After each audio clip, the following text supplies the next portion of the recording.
ഇന്ത്യയുടെ വിദ്യാഭ്യാസ മന്ത്രിയുടെ മക്കൾ വിദേശ രാജ്യങ്ങളിൽ ഉയർന്ന വിദ്യാഭ്യാസം നേടുമ്പോൾ ഇവിടുത്തെ സാധാരണ ചെറുപ്പക്കാർക്ക് വിദ്യാഭ്യാസം നിഷേധിക്കപ്പെടുന്നു. ചിലരുടെയെങ്കിലും വിചാരം ഇന്ത്യയിൽ സ്ത്രീകൾക്ക് പൂർണ്ണമായും സുരക്ഷിതമുണ്ടെന്നാണ്.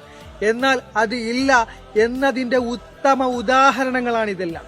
ഇന്ത്യയെ കാക്കേണ്ട, ഇന്ത്യയെ സംരക്ഷിക്കേണ്ട കാവൽക്കാർ തന്നെ സ്ത്രീകളെ ക്രൂരമായി മർദ്ദിക്കുന്നു, സ്ത്രീകളെ കൊല്ലാക്കൊല ചെയ്യുന്നു.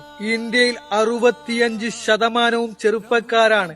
30 വയസ്സിന് താഴെയുള്ള യുവത്വങ്ങളാണ് ഇന്ത്യയുടെ നട്ടെല്ലാണ്.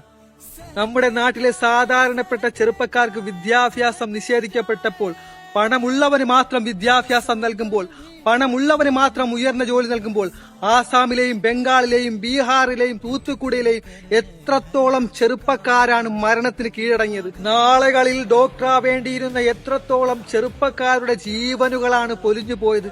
എന്നാൽ ഇതിലെ ക്രമക്കേടുകൾ കണ്ടുകൊണ്ട് എത്ര ചെറുപ്പക്കാർ ശബ്ദമുയർത്തിയപ്പോൾ അവർ കലാപകാരികളായി മാറി, അല്ലേ?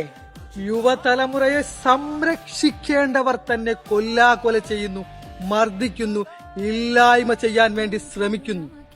നിങ്ങൾ എത്ര വാ മൂടിക്കെട്ടിയാലും, എത്ര നിശബ്ദമാക്കിയാലും, തുറുങ്കിലടച്ചാലും ചോദ്യങ്ങൾ ചോദിക്കുക തന്നെ ചെയ്യും.